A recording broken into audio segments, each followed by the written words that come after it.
Alrighty. Okay.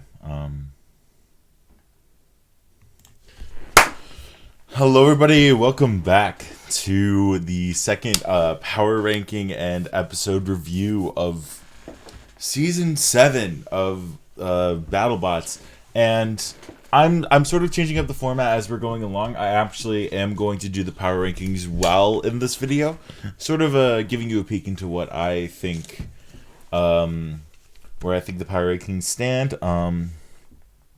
But yeah, I mean, if you like the content, know this is a new channel, so it's gonna grow slow, but I'm okay with that.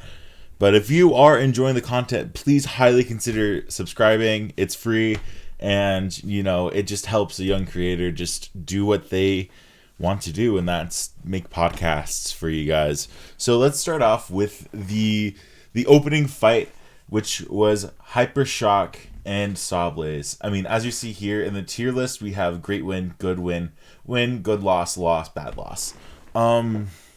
This was a great fight to start out. I predicted Hypershock to win here because, I mean, looking back at it, I don't know why I did it. Because when you look at Sawblaze is always like exceedingly good at like home openers. Like, they're not home openers, but like their opening matches. They always put on a show. Like, they time and time again prove why they're a good robot every single time. And I was like, Hypershock's so powerful. It like has like one hit KO potential, and we've definitely seen Sawblaze get one hit KO'd before, but we've also seen Sawblaze against like a lot of robots just cut into robots and like dismantle their wheels, and that was a little bit of both of what happened in this fight. Sawblaze right off the bat, I mean, not really right off the bat, Hypershock, I would say for the first like 20-30 seconds maybe, Hypershock was able to get in like, not necessarily like getting like big hits, but it was able to get in, like those like shots that chew up the front forks. And a lot of Sawblaze's design is that plow, and if that consistently happened, I totally could have seen Hypershock win the fight.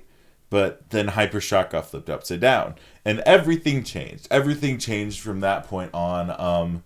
Sawblaze really ended up controlling the match, really being super like precise and being super tactical when dropping that saw, because like it only like went in a couple times, and the first one got one of the wheels. It got one of the wheels. The wheel was done.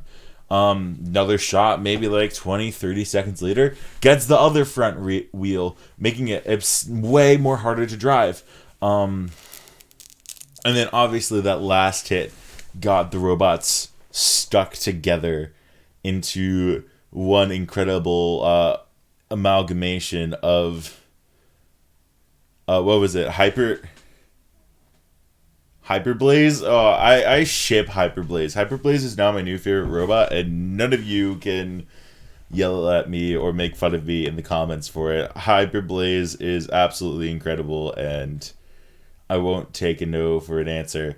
But honestly, this was a solid opener. One where, I mean, it definitely had a lot more potential going out of it, but I was left satisfied after watching that match. In terms of how we feel about them, this is teetering on a good win to a great win. I think I will say Sawblaze had a great win, because it was really dominant once Hypershock was able to get going. And I mean, okay, you lose to Sawblaze, which is a really good opponent. You controlled like the first 20-30 seconds of the game. That's a good loss. I mean, obviously that's not the way you want to go out, and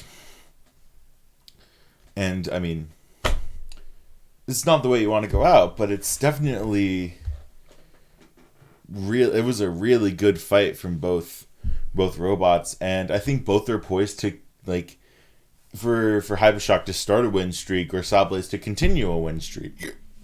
But next up, we have my favorite fight where, ooh, not the hiccups.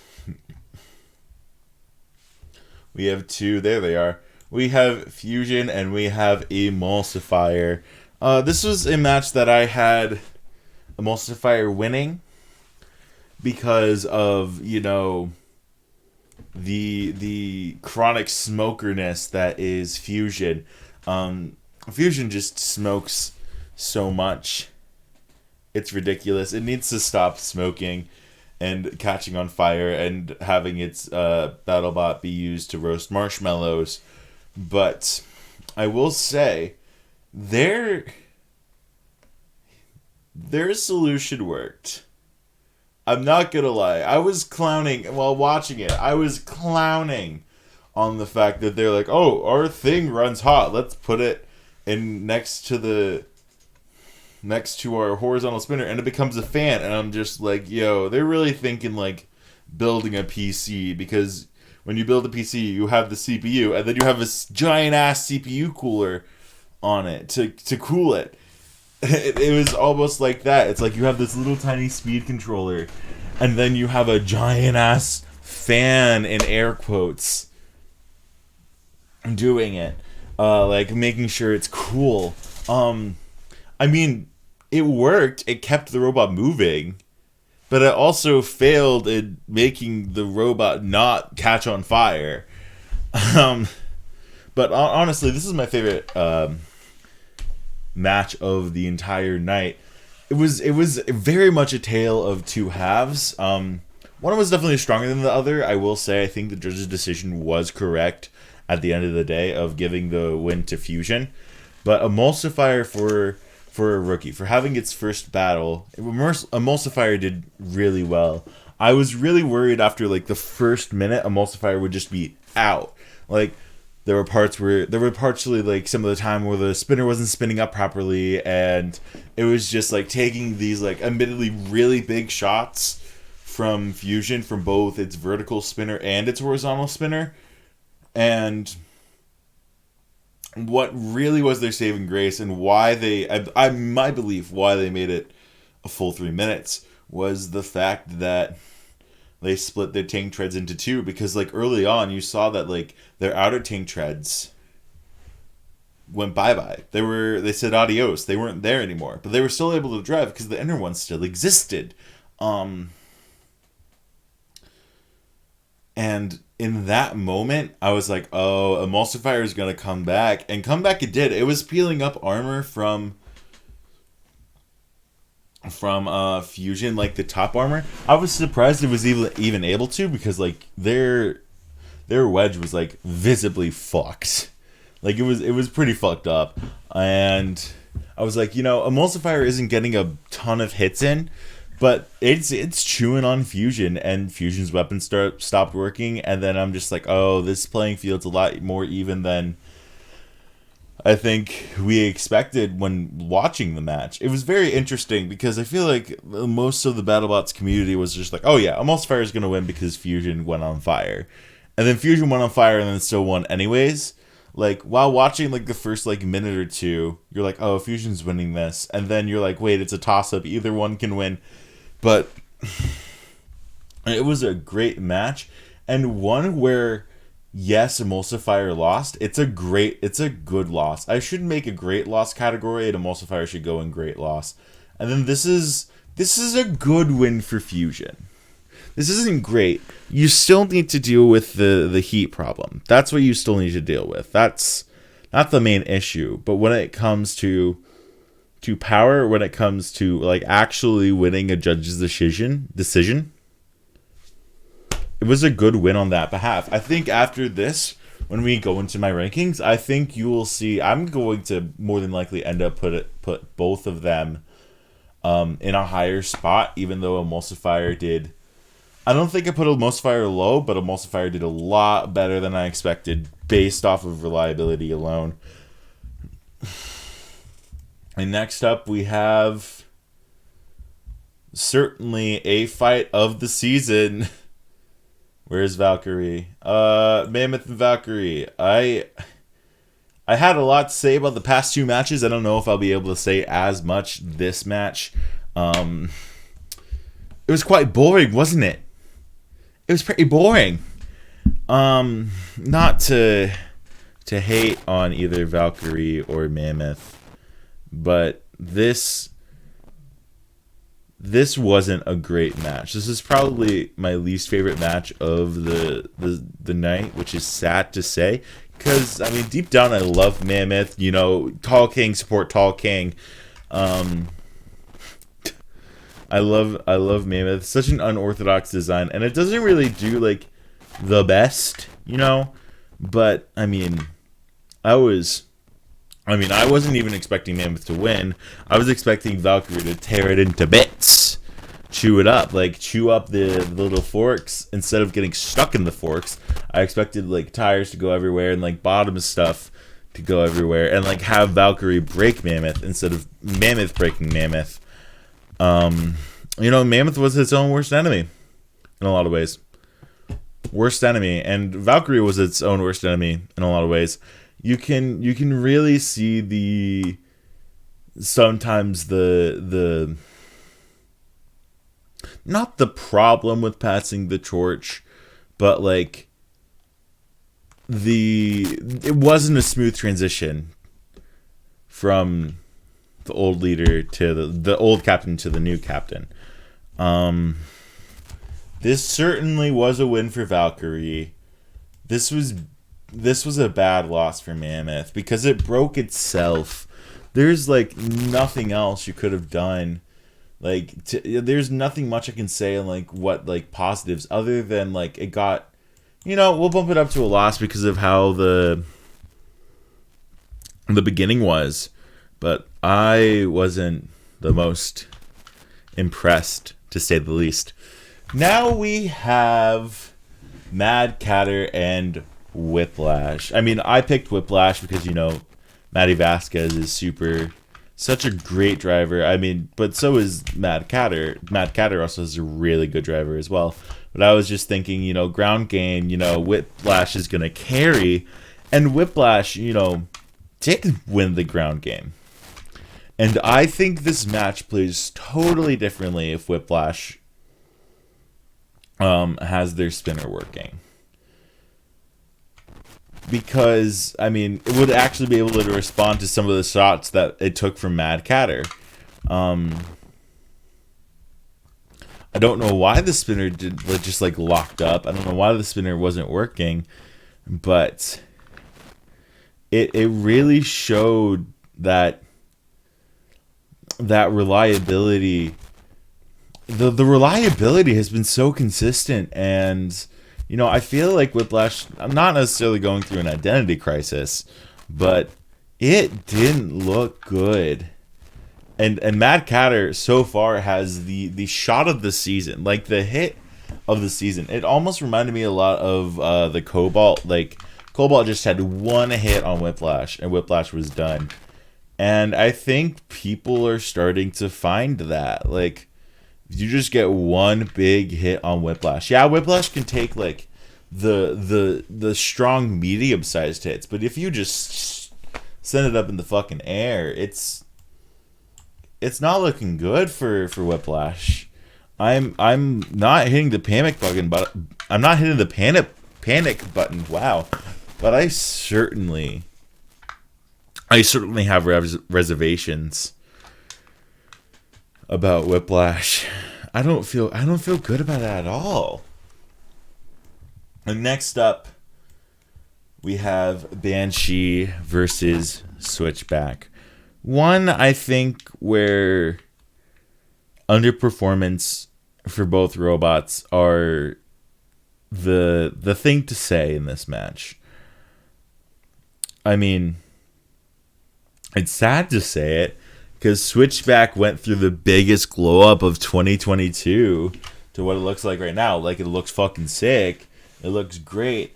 But I think running the wedge was a bad choice. Like, it's good if you're facing like a Hyjinx or like a Horizon or just a horizontal spinner. But I think it should have went with like the configuration that we see here, where it's like the forks that are on the robot and then the forks that are outside of the robot, just so you can actually get under it. Because we saw Switchback wasn't able to get under Banshee at all. I mean, it was able to, but it just didn't look good. And for so many people that were loving the glow up of Switchback, it didn't go for the hype. I mean, Banshee, it did what I expected. Like, it's a rookie flipper that isn't like breaking the game. I mean, that's why that's why Blip is like its rookie season did so well, and it's not from like a family that has tons and tons of money to just throw random shit into a robot. That's like Hydra. So as much as I love the fact that we have a flipper, I love flippers. I mean, it got a flip in and it stopped Switchback from doing a lot of stuff, but it wasn't like groundbreaking either. And next up, we got Hijinks. Where's Hijinks? There it is. And Big Dill. Little sad that Big Dill did not bring its spinner. I think it could have stood a decent chance in doing it, but they brought in like a big old wedge, which I mean definitely was the right call. I don't think you bring anything else than a big fucking wedge to take on a horizontal spinner. But I really want to see what that vertical spinner does. And, I mean, Big Dill has reliability issues sort of once again. I mean, it's sad to see Big Dill sort of just like floundering around. And to move on to Hijinks. Hijinks didn't necessarily look too impressive either. When you're like, oh, you're going to bring the heaviest bar, it's going to do a lot of damage. I mean, it did a lot of damage. It, like, definitely messed up a bunch of internals, though. But that was after, like, one big hit. And then the spinner dies. And then it gets flipped on its head. And then mobility was, like, a thing where they were just, like, sort of, like, just, like, floundering around for a minute. And then they finally get a big shot in. And then, you know, Big Dill went into a giant, not a giant, but into a blaze. And Hijinks is always like the Aldi's version of horizontal spinners. Not to discredit Aldi in any way, shape, or form, but Aldi. No, it's not Aldi. It's I don't want to say Wish because then that's a hatred to Hijinks. Honestly, it's a disservice to them.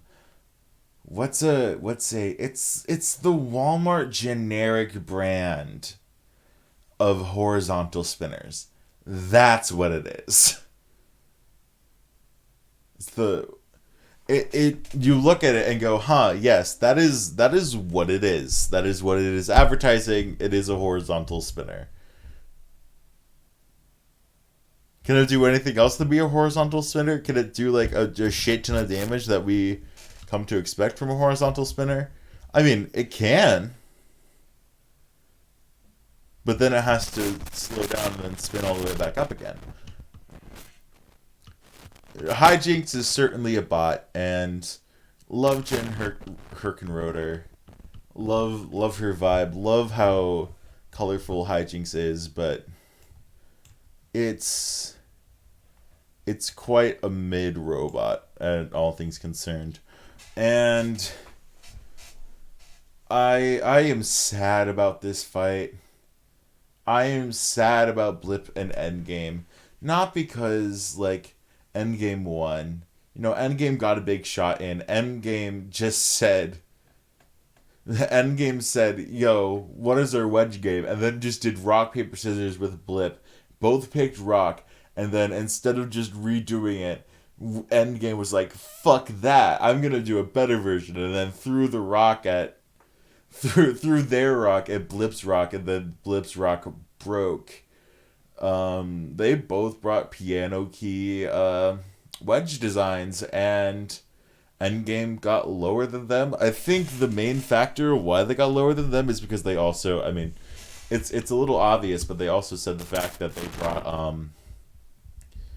the ones that were lower to the ground so they could just get under them and under Blip in the first place, and it really did work.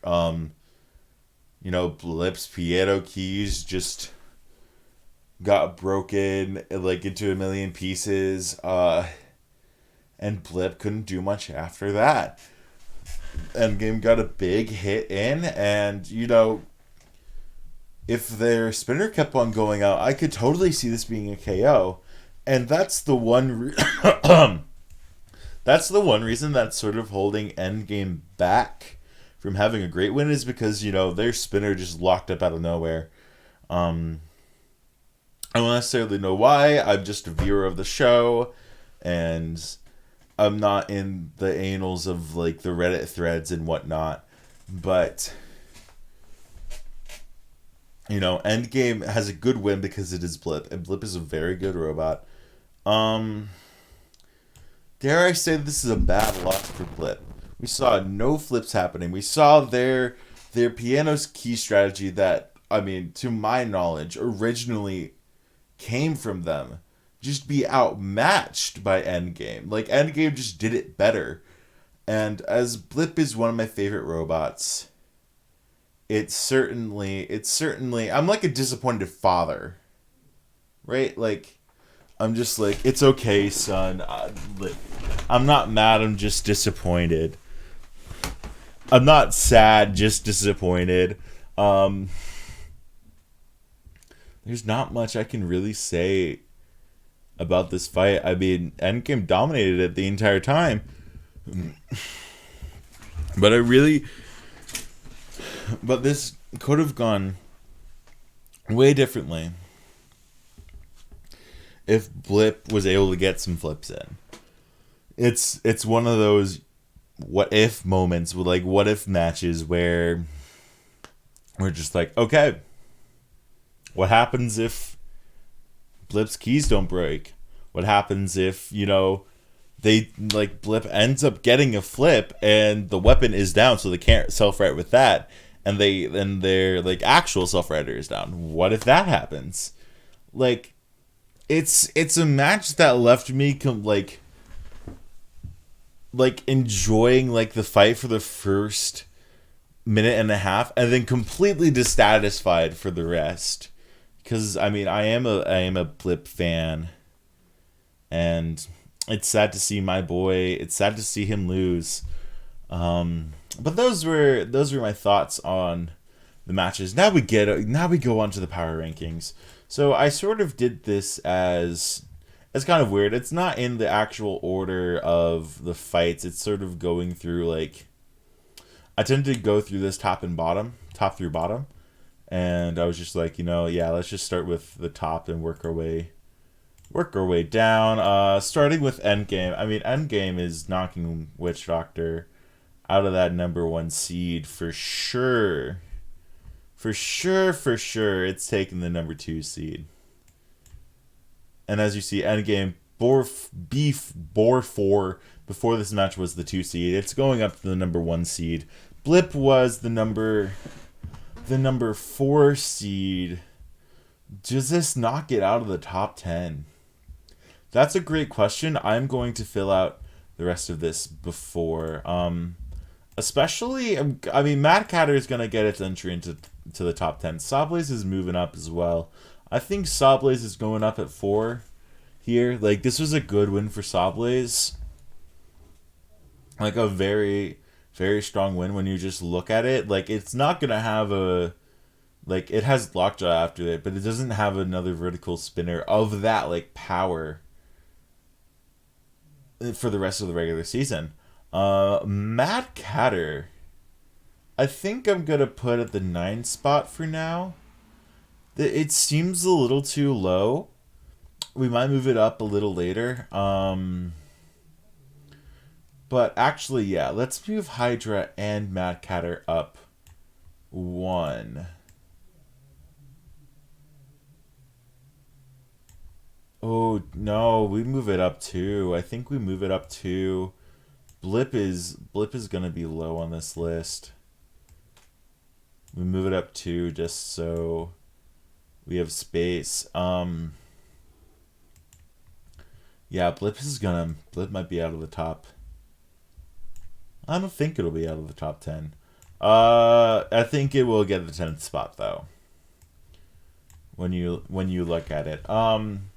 Great win for Mad Catter. I mean, it's bumping up 5 spots after that win. Big hit.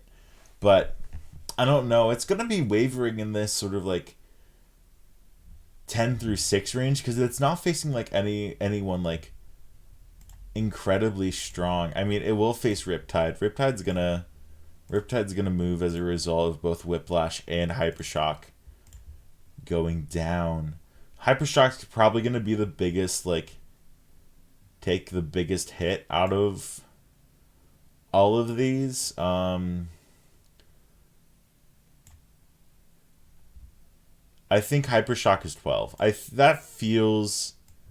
That feels right to me. Hypershock at 12 feels right because I mean it was able to do like get like those like grinder shots in on Sawblaze. I think that feels like a good spot. As for Whiplash, oh, it stings. It's gonna drop off.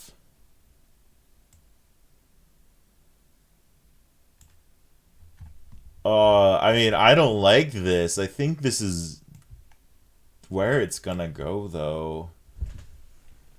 It did not look good against Mad Catter. Like, it looked terrible. And if it continues performing like this, it's gonna drop worse. It faces Hypershock next. That's such a brutal next matchup. Yeah, but if I look at this, how it's running right now, Jackpot beats it. Yeah, all of these robots beat it with how it's running right now. I mean, Huge probably beats it in Glitch as well, but... Wow, I did not expect that. Honestly... Valkyrie, you're just gonna go back to where you were for now. You'll probably get moved around because of... Hijinks winning and switch back, and probably move because of Fusion and Emulsifier being moved. Mammoth. This is... I mean, it broke itself. We're gonna move it under...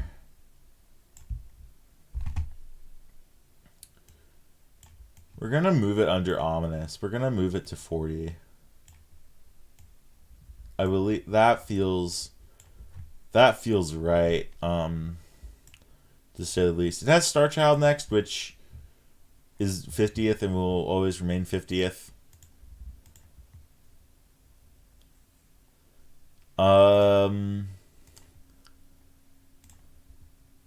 Okay. Where do we put Hijinks in this?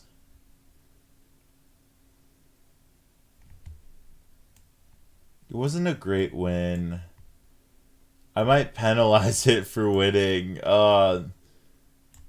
Yeah, I think I penalize it for winning, which is weird to say for me. I mean, I think it's also going to happen to...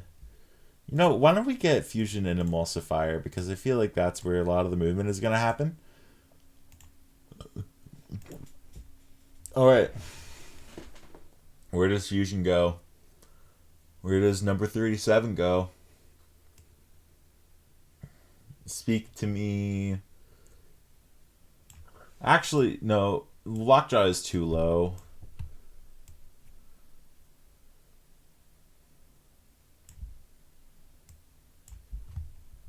Valkyrie, you won, but you did not look good winning it. I'm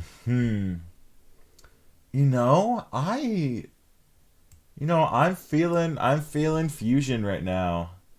It's gonna jump 10 spots. It's gonna jump 10 spots. Is that crazy to say? I'm fucking crazy, aren't I? I'm crazy for saying that. I mean, Emulsifier... Is Emulsifier better than any of these wins?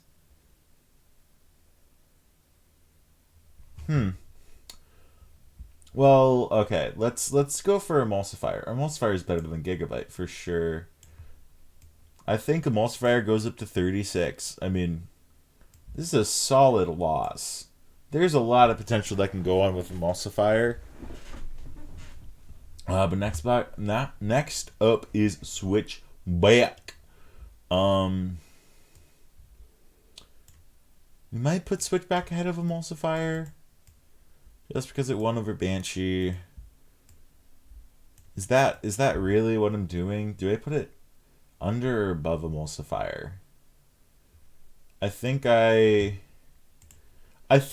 the best thing about this is I'm looking at like some of like the preseason stuff where I was putting robots higher, because like 33 is super high for, looking at it now, is super high for Switchback.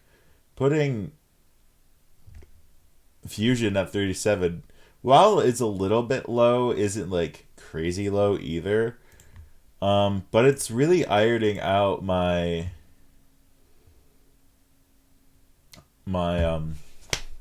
rankings, at least, which is good. The thing is, Starchild is never gonna move from the 50th spot. He looked more impressive. Big Deal looked more professive, looked more impressive. Jesus. So I think these guys stayed the same. Alright, so if we want to go through all the robots that have gone and played so far, 49th overall is Banshee, 48 is Big Dill, 44 is Captain Shredder, 43 is Ripperoni. Not a lot of movement going down here. Moving down is Mammoth to the 40th spot. Gigabyte is at 38. 37 is Switchback. Even though it took the win, it wasn't an impressive win, and looking at the field now, a lot of these robots would probably beat it either in a close match or just win. Emulsifier is winning, even with the loss, moved up mainly because it just looked like super reliable, almost sort of like a death roll amount of reliability when it fought Endgame in 2019. Just keep on taking hits and hits and hits. Keeping on. Hijinks, even though it won against Bid Dill, it wasn't a super impressive win. Same thing with Valkyrie. I feel like both of these are going to be lumped together because they're both like undercutter-ish spinners with interesting designs that aren't really living up to the hype. Gruff is at 41. Free shipping is at 30. Both good control bots, really. Shatter is definitely going to move up higher, like with admittedly this cupcake of a schedule. But for now, it's 28. Fusion, probably our biggest jumper, I believe, out of all of them, going up from 37 to 27. It showed it had reliability. I mean, it still can work on some of the kinks, but Fusion looking pretty solid right now. We got Glitch at 20, Huge at 19, and our biggest loser dropping 11 spots. That feels crazy for me to say, but like after watching that fight, it makes perfect sense in my head. Whiplash is at 18. Did not look good against Mad Catter. Absolutely, like at all. Then we got Quantum at 14. We have Ribot at 13. Hypershock at 12, which admittedly isn't the biggest drop-off I was expecting. But it still has merit going. It still has merit going for it. We have Riptide at 11. We have Blip at 10. Another faller. I think I had my blinders of being a Blip boy sort of on, and that's why I had it so high. I feel like this is a realistic place of where it should be. We have Mad Catter at 7. I feel like I'm starting to sip the Mad Catter Kool-Aid. as some could say. No, but I'm in my feels about Mad Catter. I feel like if it can beat Riptide, it'll be good, and if it'll be Lockjaw. I'm so good at spelling. I'm gonna keep it in. But Lockjaw, it'll be great. Tantrum at 5, our top 5. Tantrum is at 5. Sawblaze at 4. Good win against Hypershock, but sort of his gate kept by these other robots that had really good wins. Minotaur at 3. Witch Doctor at 2. And then End Game at number 1. Thank you so much for watching another episode of BBBN Podcasts. I am your host, and I can't wait to see what happens next week.